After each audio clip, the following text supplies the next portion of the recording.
ગુજરાતમાં તાજેતરમાં યોજાયેલી સ્થાનિક સ્વરાજની પેટા ચૂંટણીઓ અને સામાન્ય ચૂંટણીઓમાં કોંગ્રેસને કારમી હારનો સામનો કરવો પડ્યો છે। આ પરાજય બાદ પક્ષમાં આંતરિક કલહ સપાટી પર આવ્યું છે।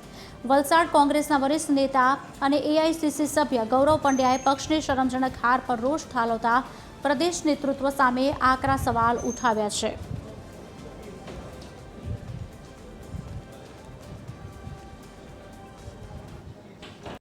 હકીકત એ છે કે આ તમામ જવાબદારી ગુજરાતમાં નામોશી ભરી પરિસ્થિતિ ઊભી થઈ છે એના માટે ગુજરાત પ્રદેશ કોંગ્રેસ સમિતિના અધ્યક્ષ સહિતનું આખું જ માળખું જેને આ જવાબદારી સોંપવામાં આવેલી હતી એ નિષ્ફળ ગયા છે અને એટલે એમણે પોતાનું પદ ખાલી કરવું જોઈએ।